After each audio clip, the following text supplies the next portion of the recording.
Hello, dear students. Good morning to all of you. Today is the lecture number 4 and for the class 9th and chapter is the force and law of motion.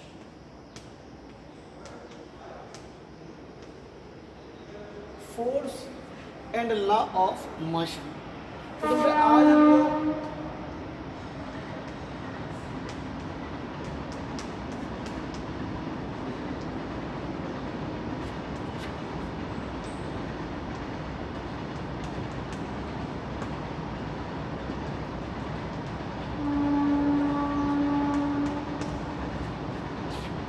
आज हमें जो बात करनी है Newton's के third law of motion की बात करनी है। तो बेटा जो न्यूटन्स का जो थर्ड लॉ ऑफ मोशन है, न्यूटन्स के थर्ड लॉ ने बेटा हमें ये बताया कि अगर हम किसी एक ऑब्जेक्ट पर कुछ फोर्स लगाते हैं, अगर हम कोई ऑब्जेक्ट पर हम किसी ऑब्जेक्ट पर ऊपर कोई बेटा कोई फोर्स लगाते हैं तो जितनी फोर्स हम एक ऑब्जेक्ट पर लगाएंगे तो 100% उतनी ही फोर्स ऑब्जेक्ट भी हमारे ऊपर लगाएगा।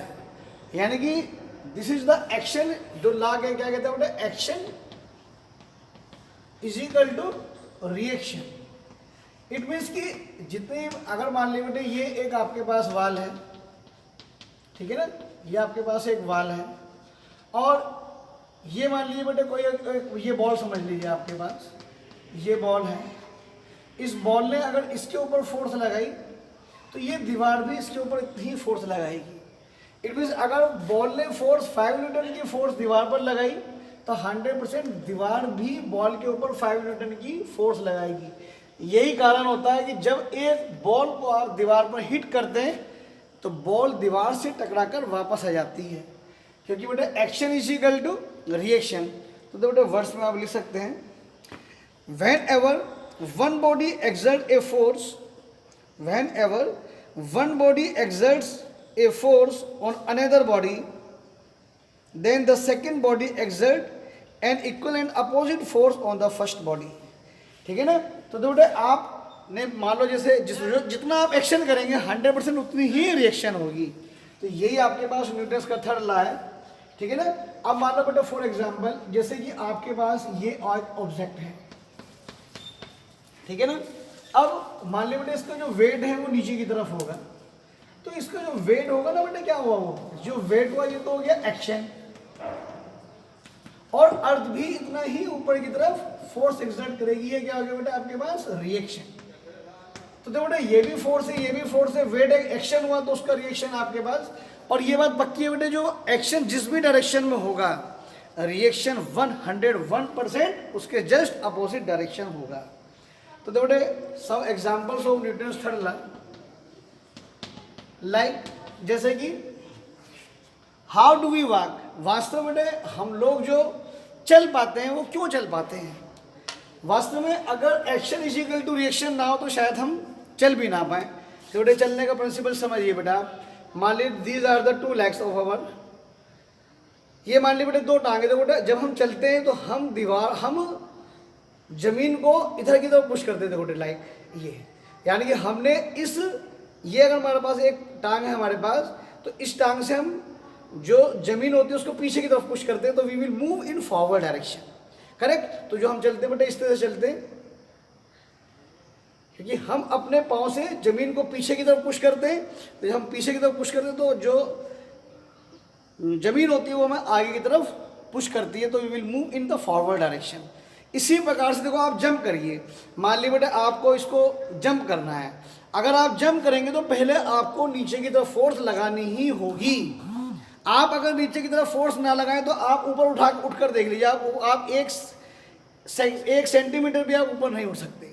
तो जब हम पुश करते हैं जमीन को नीचे की तरफ तो आपके पास जो जमीन होती है वो ऊपर की तरफ हमें पुश करती है, तो वी विल मूव इन, इस तरह हम ऊपर उठ जाते हैं, करेक्ट। तो यानी कहना मतलब बेटे जो एक्शन होता है वही आपके पास रिएक्शन होता है। वाई द गन, सेकंड है बेटे वाई द गन रिकॉइल। ये तो बेटे हो गया how do work why the gun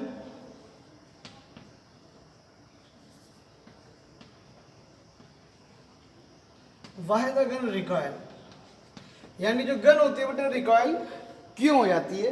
recoil means अगर मान लीजिए बेटे ये आपके पास एक बुलेट है, तो मान लीजिए और ये सॉरी गन है आपके पास, और ये आपके पास तो गन होगी बेटे वो इधर जाएगी, तो मान लीजिए अगर ये एक्शन है तो इसका जो रिएक्शन होगा वो पीछे की तरफ होगा, इसी को हम रिकॉल कहते हैं, करेक्ट?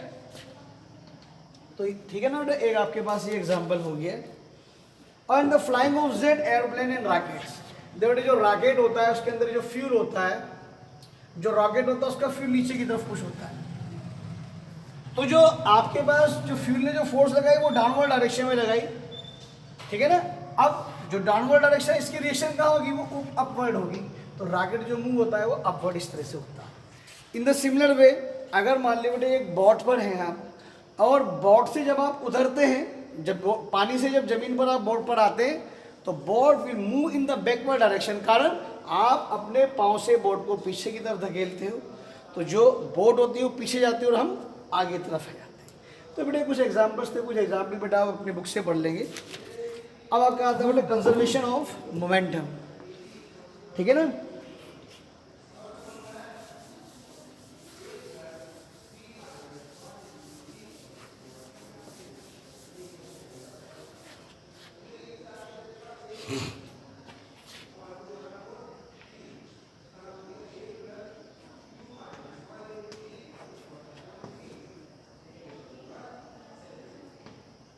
कंजर्वेशन ऑफ मोमेंटम, तो बेटे ये ला क्या कहता है?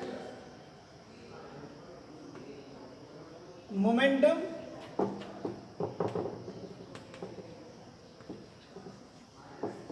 neither create nor destroy,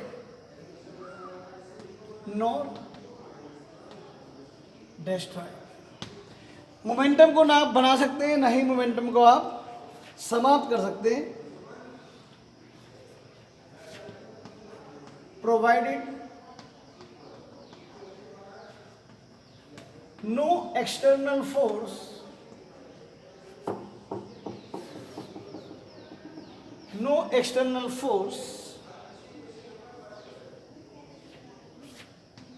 are acting, जबकि उसके ऊपर कोई भी एक्सटर्नल फोर्स ना लगी हो, तो जो मोमेंटम होता है बेटे, जो मोमेंटम पहले होता है वही मोमेंटम बाद में होता है।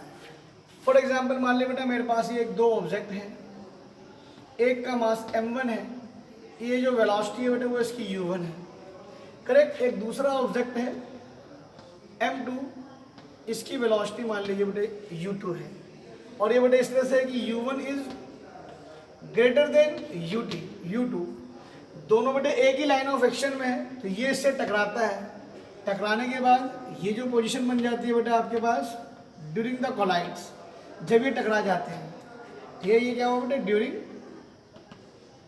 कॉलिजन, क्या हो गया बेटे? During collision. अब बेटा मान लीजिए बेटे दोनों ऑब्जेक्ट टकराने के बाद ये अलग अलग हो जाते हैं, करेक्ट? तो मान लीजिए बेटे ये u1 से क्या बन गया आपके पास? v1, और ये u2 से क्या बन गया आपके पास? ये बन गया बेटे v2, correct? So total momentum before collision, अब बेटा इसका मोमेंटम क्या हुआ? m1 u1, और इसका मोमेंटम क्या हुआ? m2 u2, तो बताओ बेटे m1 u1 plus m2 u2 हुआ या नहीं हुआ? ठीक है ना? टोटल मोमेंटम आफ्टर कॉलिजन, दोनों टकराने के बाद इसका मोमेंटम क्या हुआ? m1 v1, और इसका मोमेंटम क्या हुआ बेटे? m2 v2, ठीक है ना? तो जो टोटल मोमेंटम क्या हो गया बेटे? m1 v1 plus m2 v2, ठीक है ना? So by law of conservation of momentum, जो मोमेंटम टकराने से पहले था वही मोमेंटम टकराने के बाद होगा। Total momentum before collision is equal to total momentum after collision. तो m1 u1 plus m2 u2 is equal to m1 v1 plus m2 v2। तो ये न्यूमेरिकल में बहुत काम आएगा आपके पास, ठीक है ना। तो ये बेटा कंजर्वेशन ऑफ मोमेंट, बेटा इसका डेरिवेशन आपको यहाँ पर नहीं समझाया जाएगा बेटा, यहाँ पर आपको बहुत समझने में प्रॉब्लम होगी। जब आपकी क्लास खुल चलेगी बेटा इसका हम डेरिवेशन तब आपको करवाएंगे। अभी फिलहाल आप इतना ही समझ लीजिए बेटा, इतना ही सफिशिएंट है। अच्छा,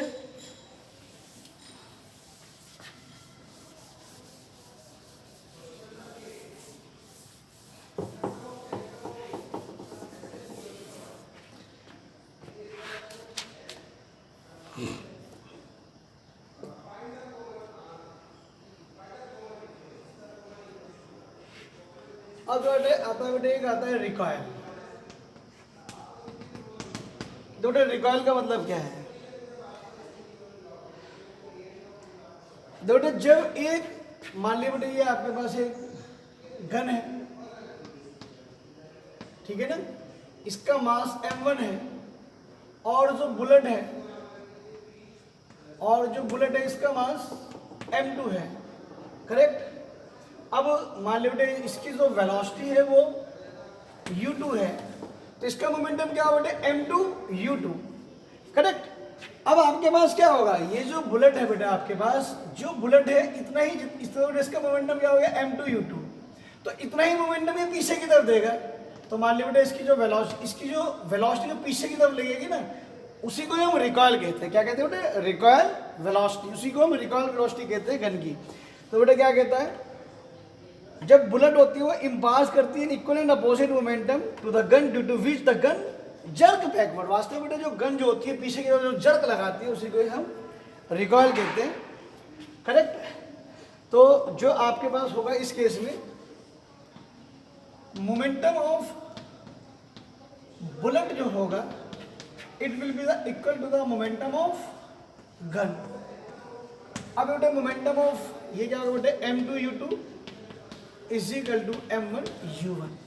सीधी बात है बेटे, वही law of conservation of momentum है। जितना मोमेंटम आपके पास आगे मिलेगा उतना ही मोमेंटम आपको पीछे मिलेगा। इसी बात बेटे बहुत सिंपल सा एक एग्जाम्पल होता है, जैसे कि आप घरों में अगर आपके पास पाइप है, पानी की टंकी में आप पाइप लगाइए और उसको बाल्टी में लगाकर छोड़ दीजिए, बाल्टी भरी हुई हो। जब आप पानी खोलेंगे, जब पाइप से पानी निकलेगा तो पानी निकलने के बाद वो पाइप पीछे की तरफ चला जाता है थोड़ा सा, कारण पानी गया आगे, उसका अपना मोमेंटम था, उतना ही मोमेंटम उसने बैकवर्ड दिया, बैकवर्ड दिया, तो वो हो गया आपके पास एक तरह से रिकॉयल। तो यानी कहना मतलब बेटा जितना मोमेंटम आगे होगा 100% उतना ही मोमेंटम हमें पीछे मिलना ही मिलना है। तो दिस इज अबाउट मोमेंटम। बेटा ऑलमोस्ट आपके पास चैप्टर की थ्योरी यहाँ पर समाप्त हो जाती है। अब आपको बेटे 2 दिन में कम से कम आपको लगातार न्यूमेरिकल हम आपको करवाएंगे। ओके, थैंक यू बेटा।